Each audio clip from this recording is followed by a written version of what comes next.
malam adalah tirai yang menutupi banyak rahasia. Di balik kegelapan yang pekat, ada janji yang tak terucap, ada balasan yang datang dari dunia lain. Sebuah kebaikan bisa membuka pintu menuju keberuntungan atau justru mengikatmu selamanya. Dengarkan baik-baik, jangan pernah berani menoleh ke belakang saat engkau berjalan sendirian, karena kau tak pernah tahu siapa yang mengawasimu dari balik bayangan dan apa yang akan mereka berikan padamu sebagai gantinya.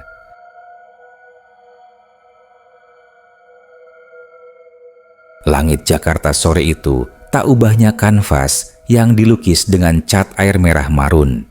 Senja berdarah, begitu Sarno menyebutnya. Udara pengap bercampur bau busuk sampah, namun bagi Sarno itu adalah aroma kesehariannya. Dengan karung goni yang semakin berat, langkahnya terhuyung di sepanjang jalanan mampang perapatan yang mulai sepi. Jarum jam sudah menunjukkan pukul 18.30. Sudah waktunya ia kembali ke gubuk reotnya di pinggir kali. Sarno adalah pemulung paruh baya dengan kulit legam dan keriput yang mengukir peta penderitaan di wajahnya. Ia tak punya siapa-siapa. Sejak istrinya meninggal 5 tahun lalu, hidupnya hanya berputar di antara tumpukan sampah dan botol-botol plastik bekas. Namun, di balik kemiskinan itu ada hati yang tulus. Ia selalu percaya bahwa Tuhan tak pernah tidur, dan kebaikan sekecil apapun akan selalu menemukan jalannya. Keyakinan itulah yang membuatnya bertahan. Saat melewati sebuah gang sempit yang gelap, matanya menangkap siluet seseorang di bawah pohon beringin tua yang dikenal angker. Gang tersebut adalah jalan pintas menuju gubuknya. Dikenal angker karena beberapa cerita penduduk tentang penampakan. Tapi Sarno tidak pernah percaya. Ia tidak punya waktu untuk memikirkan hantu karena perutnya lebih butuh diisi daripada pikirannya yang takut. Semakin dekat ia melangkah, semakin jelas wujud itu. Seorang kakek tua yang kurus kering, terbaring di tanah dengan posisi meringkuk. Pakaiannya lusuh, sobek di sana-sini, dan tampak seperti sudah berhari-hari tidak dicuci. Suara erangan lemah keluar dari bibirnya. "Kakek, kenapa di sini?" Sarno mendekat perlahan. Bau anyir yang menusuk hidung membuatnya sedikit mual. Kakek itu membuka matanya, menatap Sarno dengan pandangan kosong. Bola matanya terlihat keruh dan cekung. "Tolong, saya sakit." Suaranya serak dan nyaris tak terdengar. Sarno langsung panik. Tanpa pikir panjang, ia meletakkan karung rongsokannya yang berat dan berjongkok. Ia menyentuh dahi si kakek, terasa dingin menusuk. Jari-jari kakek itu kurus kering, seperti ranting mati. "Kakek sudah makan?" tanya Sarno cemas. Kakek itu hanya menggeleng lemah. Sarno merogoh saku celananya, mengeluarkan selembar uang 20.000 yang seharusnya ia pakai untuk membeli nasi bungkus malam ini. "Kakek pegang ini, biar saya cari air hangat dan bubur. Kakek tunggu di sini," ujarnya. Namun kakek itu menahan tangannya. "Tidak, jangan pergi. Saya tidak butuh uang. Saya hanya butuh air." Sarno mengangguk. Ia bergegas ke warung terdekat, lalu kembali dengan sebotol air mineral. Ia membantu kakek itu duduk dan meminumkannya perlahan. Setelah meneguk beberapa teguk, wajah kakek itu perlahan membaik. Matanya yang cekung kini terlihat lebih hidup. "Terima kasih anak muda, engkau punya hati yang mulia," bisiknya. Sarno hanya tersenyum. "Sama-sama, kek. Sudah kewajiban kita menolong sesama," jawabnya tulus. Kakek itu menatap Sarno lurus-lurus.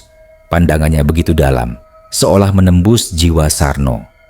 "Sarno," suara kakek itu berubah. Bukan lagi serak, melainkan terdengar berwibawa dan dalam. Sarno terkejut.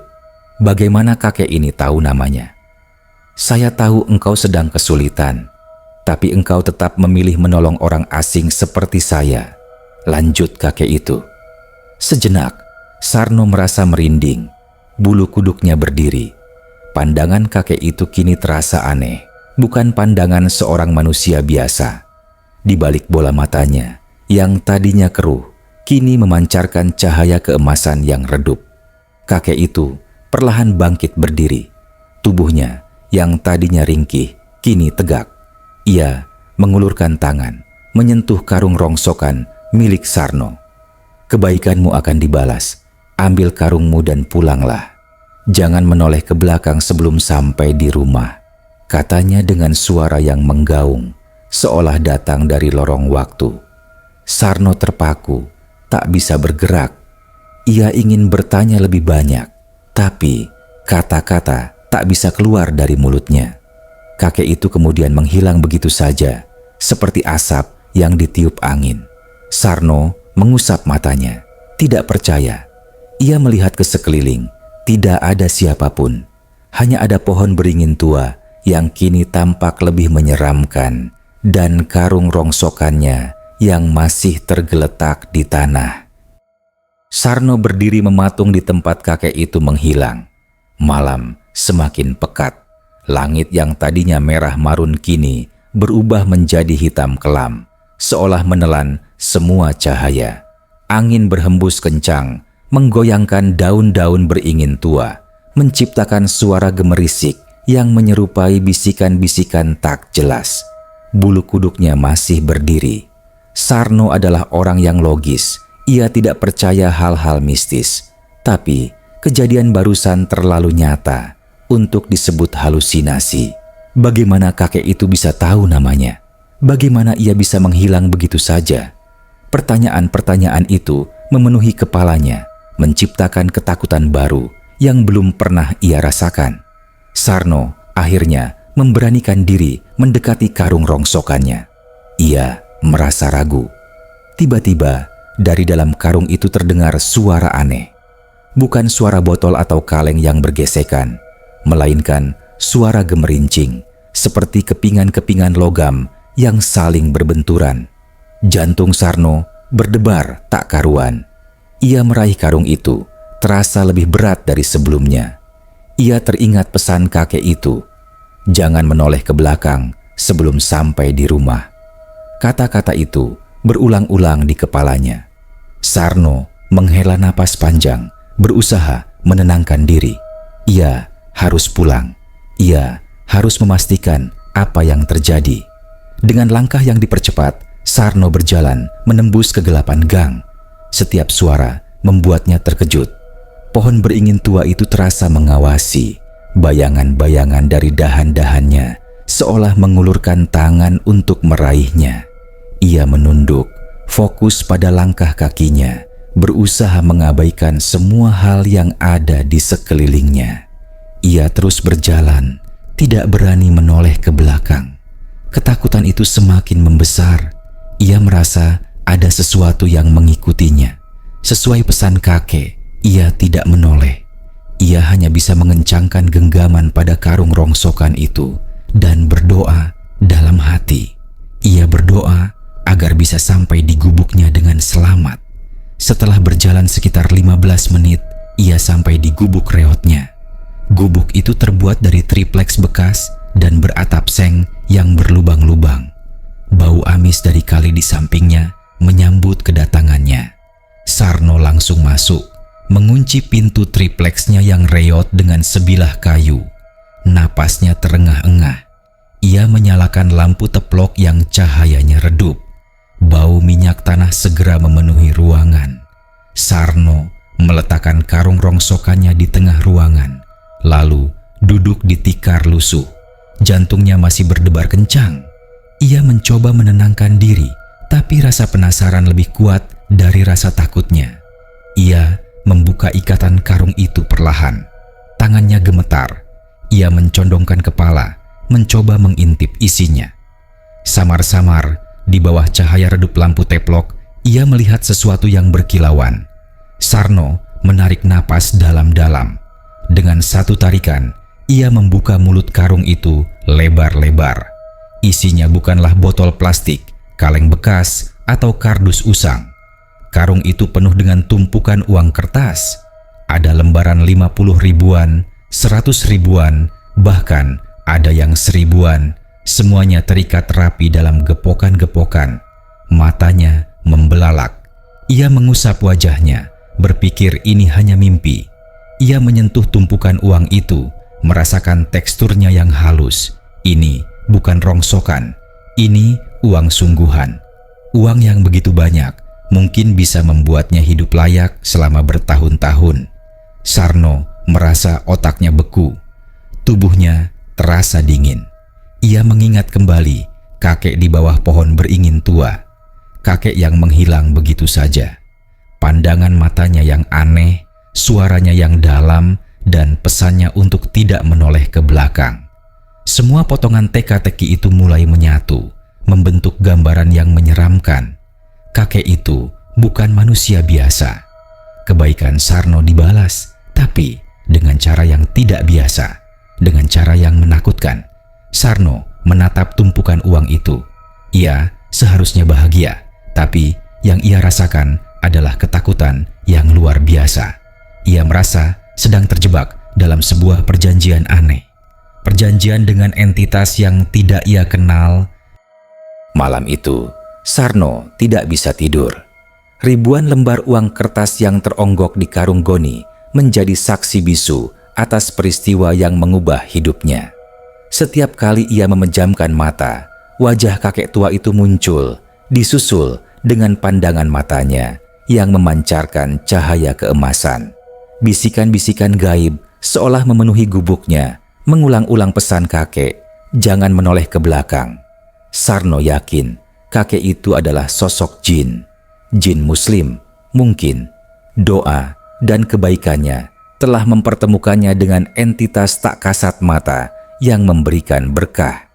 Namun, apakah benar ini berkah? Ketakutan Sarno bukan karena uang itu, melainkan karena cara ia mendapatkannya. Ia merasa ada ikatan, sebuah janji tak terucap yang mengikatnya dengan makhluk gaib itu. Setiap sudut gubuknya kini terasa asing. Bayangan dari lampu teplok yang berkedip-kedip seolah menari, membentuk sosok-sosok mengerikan di dinding. Ia merasa diawasi, bukan oleh manusia, melainkan oleh entitas dari dimensi lain. Sarno merangkak ke pojok ruangan, memeluk lututnya. Ia berusaha menenangkan diri dengan membaca ayat-ayat suci yang ia hafal. Namun, bisikan-bisikan itu tidak berhenti. Engkau telah berbuat baik, maka kebaikanmu akan dibalas. Jangan takut. Bisikan itu semakin jelas, seolah datang dari balik dinding triplex. Keesokan harinya, Sarno memutuskan untuk tidak memulung. Ia ingin menjernihkan pikirannya. Ia harus membelanjakan uang itu, setidaknya sebagian, agar ia bisa percaya bahwa uang itu nyata. Dengan jantung berdebar, ia mengambil selembar uang 100.000 dari karung dan menyisipkannya ke dalam saku celananya. Ia memutuskan untuk pergi ke pasar. Di pasar, Sarno membeli beberapa kebutuhan pokok yang sudah lama tidak ia beli. Beras, minyak goreng, dan beberapa lauk pauk. Penjual di warung sempat heran melihat Sarno membayar dengan uang 100.000. Sarno, yang biasanya hanya membeli dengan recehan, kini berani membeli banyak. Namun, ia tidak peduli. Yang penting baginya, uang itu nyata dan bisa digunakan. Ia merasa sedikit lega. Ketakutan semalam perlahan memudar. Mungkin semua itu hanya imajinasinya. Namun, saat ia berjalan pulang, perasaan aneh itu kembali. Rasa diawasi. Ia menoleh ke belakang, tetapi tidak ada siapa-siapa. Jalanan pasar ramai, penuh dengan orang-orang yang sibuk berbelanja. Tapi Sarno merasa sendirian. Ia kembali fokus pada langkahnya, berusaha mengabaikan perasaan itu. Saat sampai di depan gubuknya, Sarno melihat ada sesuatu yang janggal. Pintu gubuknya sedikit terbuka. Padahal ia ingat betul ia menguncinya dengan sebilah kayu. Sarno merasakan aliran darahnya membeku. Perlahan, ia mendorong pintu itu. Tidak ada tanda-tanda kerusakan, tetapi gubuk itu terasa lebih dingin. Karung goni yang berisi tumpukan uang itu masih di tempatnya, tidak tersentuh. Namun, Sarno melihat ada selembar uang kertas yang tergeletak di samping karung. Uang itu 100.000. Ia yakin ia tidak menjatuhkannya di situ. Tiba-tiba, ia merasakan hembusan angin dingin tepat di belakang lehernya. Sarno merinding. Ia teringat pesan kakek, jangan menoleh ke belakang. Ia memejamkan mata, tubuhnya kaku. Ia berusaha sekuat tenaga untuk tidak menoleh. Namun, ada dorongan kuat yang memaksanya. Dorongan itu begitu kuat, seperti ada tangan tak kasat mata yang memutar lehernya. Dengan mata terpejam, ia menoleh. Di hadapannya berdiri sosok kakek itu. Wajahnya yang tadinya keriput kini terlihat bersih dan bersinar. Pakaiannya yang lusuh kini berubah menjadi jubah putih bersih. Pandangannya tidak lagi kosong, melainkan penuh kebijaksanaan. Di sampingnya berdiri sosok lain, tinggi besar dan berwajah menyeramkan, dengan mata merah menyala. Sosok itu seperti bayangan yang bergerak-gerak, tidak stabil. Sosok kakek itu tersenyum, senyum yang entah mengapa terasa menakutkan. Sudah kubilang, jangan menoleh, bisiknya dengan suara yang menggaung. Sarno langsung ambruk, pingsan karena ketakutan yang luar biasa. Sarno terbangun dengan napas terengah-engah. Ia mendapati dirinya terbaring di tikar lusuh, keringat dingin membasahi tubuhnya. Pintu gubuknya masih tertutup rapat, kayu penguncinya masih pada tempatnya. Apakah itu semua hanya mimpi? Sarno melirik ke arah karung goni. Karung itu masih di sana, berisi tumpukan uang yang kemarin ia hitung sebagian. Ia merasa lega. Mungkin ia terlalu lelah dan ketakutan, sehingga berhalusinasi. Namun, saat ia meraba saku celananya, ia menemukan selembar uang 100 ribuan yang ia ambil kemarin, dan di sampingnya ada selembar lagi. Ia ingat betul, ia hanya mengambil 1 lembar. Sarno menelan ludah. Ini bukan mimpi. Sejak kejadian itu, hari-hari Sarno dipenuhi dengan kecemasan. Ia tidak berani membelanjakan uang itu terlalu banyak. Takut ada konsekuensi lain yang menunggunya. Ia hidup dalam ketakutan dan kegelisahan. Ketakutan itu semakin menjadi-jadi ketika ia mulai sering merasakan kehadiran tak kasat mata di sekelilingnya. Suatu malam, saat ia sedang membaca Al-Quran di dalam gubuknya yang remang-remang, ia mendengar suara ketukan pintu. Ketukan itu tidak biasa. Terdengar pelan dan teratur, seolah-olah seseorang mencoba bersikap sopan. Sarno bingung. Siapa yang datang ke gubuknya selarut ini? Ia melirik jam dinding, pukul 22. Siapa di luar? Tanya Sarno dengan suara bergetar. Tidak ada jawaban, hanya ketukan yang terus berlanjut. Sarno menempelkan telinganya ke pintu triplex. Ia bisa mendengar suara napas berat, seolah-olah ada seseorang yang sedang berdiri di luar, menunggu. Namun, tidak ada suara langkah kaki, tidak ada bisikan, hanya napas berat itu. Bulu kuduk Sarno berdiri. Ia teringat kembali pada sosok bayangan menyeramkan yang ia lihat saat pingsan. Saya tahu engkau di dalam, Sarno. Sebuah suara berat yang dalam terdengar dari luar. Suara itu bukan suara manusia biasa. Suaranya bergaung, seolah-olah berasal dari dalam tanah. Sarno langsung panik. Ia mundur dari pintu, mencari celah kecil untuk mengintip. Ia melihat keluar melalui celah kecil di dinding triplex. Di luar tidak ada siapa-siapa, hanya kegelapan dan suara air kali yang mengalir. Namun, suara ketukan itu terus berlanjut, seolah-olah ada sesuatu yang tak kasat mata mencoba masuk. Sarno teringat akan pesan kakek itu. Ia merasa jin itu kini menuntut sesuatu. Sarno yakin ia tidak bisa lari dari perjanjian tak terucap ini. Ia merasa hidupnya kini terikat. ia tidak bisa lagi menjalani hidupnya dengan tenang. Ia terus membaca ayat-ayat suci, berharap bisa mengusir entitas jahat di luar sana. Namun, suara ketukan itu berubah menjadi cakar yang mengikis pintu. Suaranya semakin keras, semakin parau. Pintu tripleksnya bergetar. "Kami datang untuk mengawasimu, Sarno." Suara berat itu kembali. "Kami datang untuk memastikan engkau tetap menjadi orang baik, agar berkah ini tidak menjadi musibah." Sarno tertegun.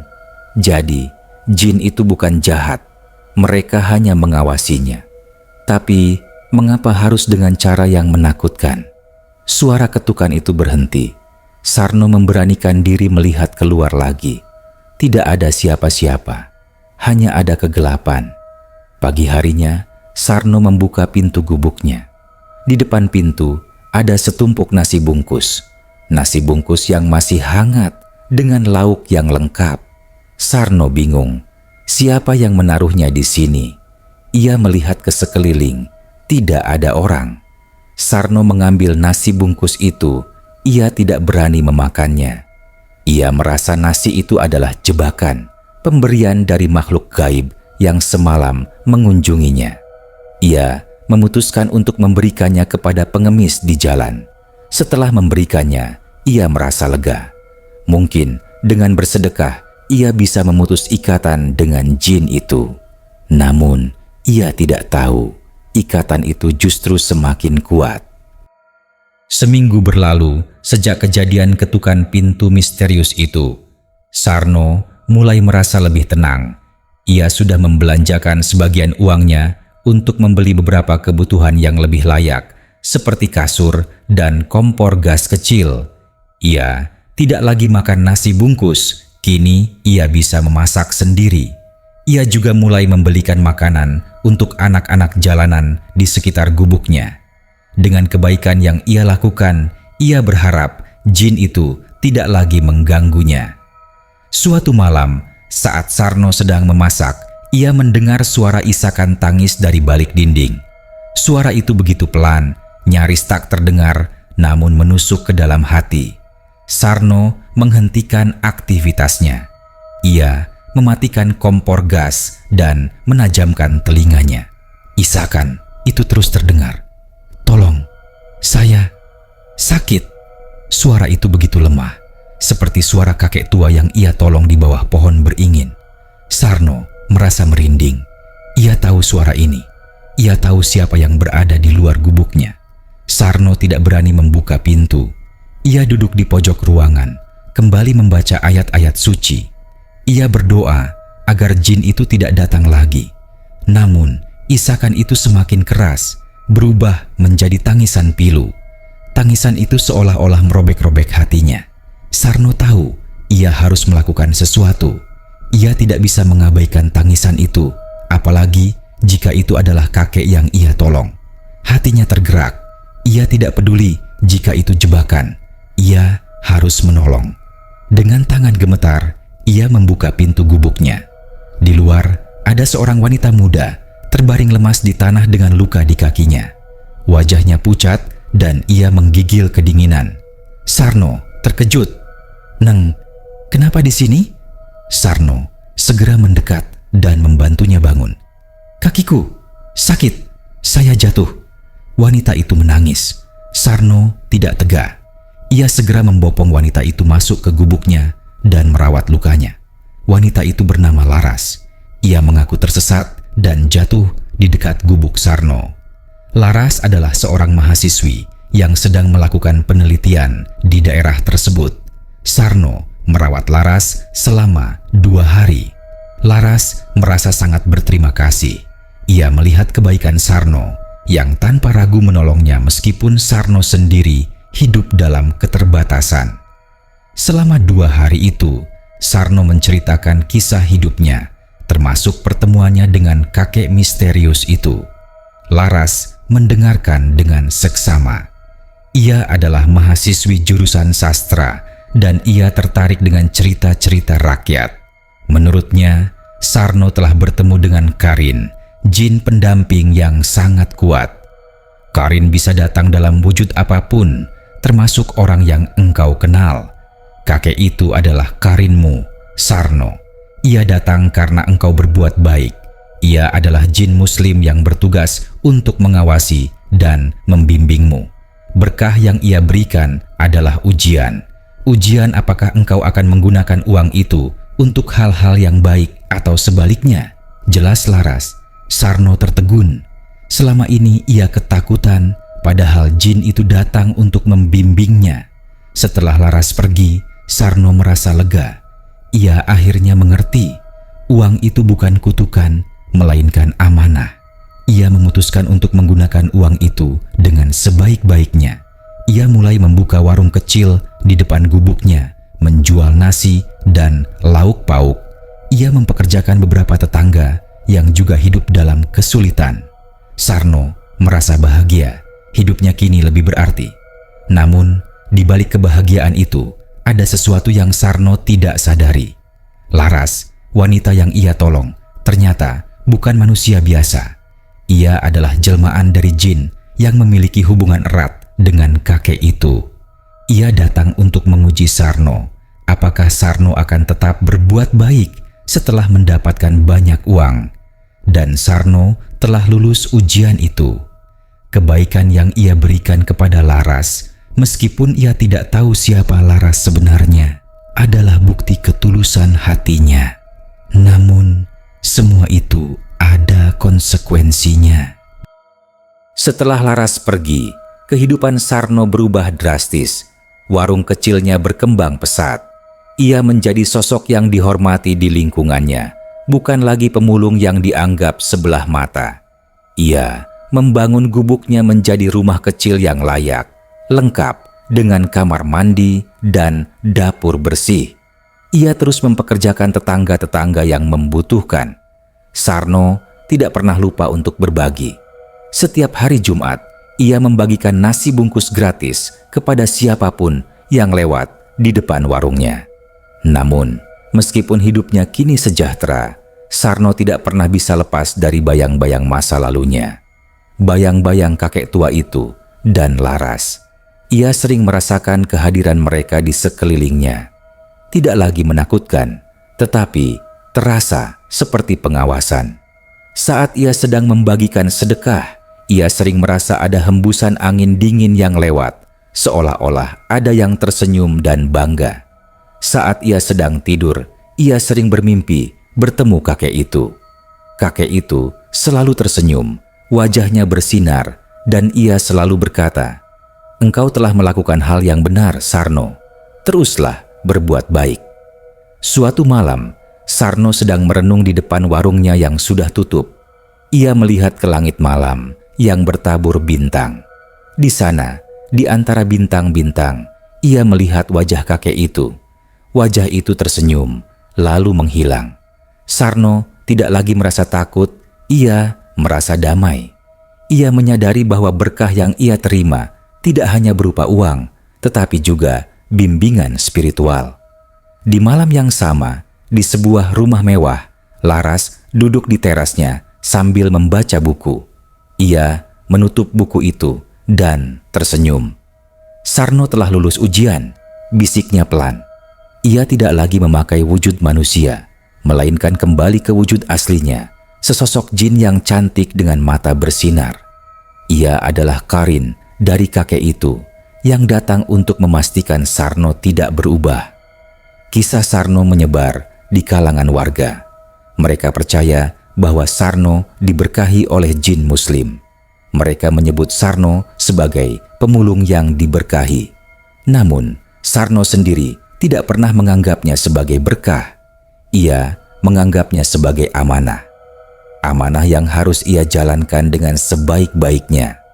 Bertahun-tahun kemudian, Sarno meninggal dunia dalam keadaan tenang.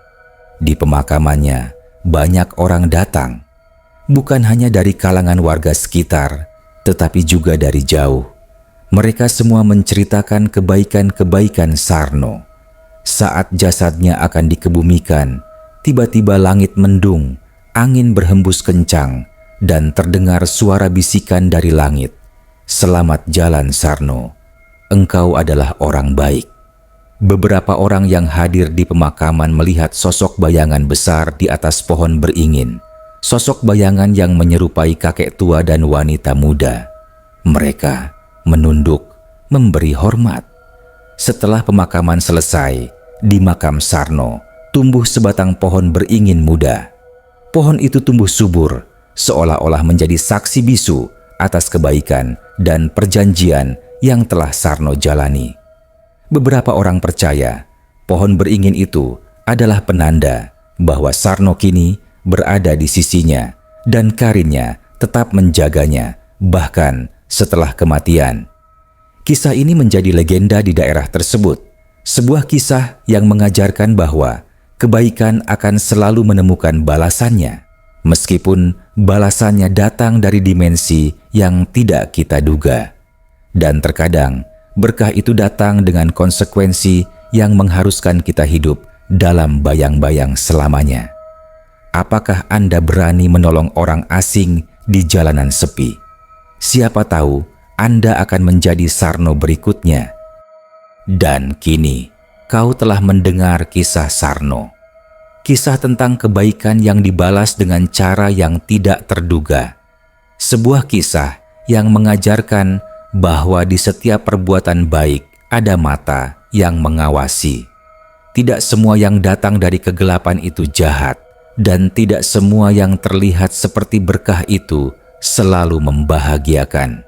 Jadi, lain kali saat kau berjalan di jalanan sepi dan melihat sosok yang membutuhkan pertolongan, tanyakan pada dirimu sendiri, apakah kau siap dengan balasan yang akan datang?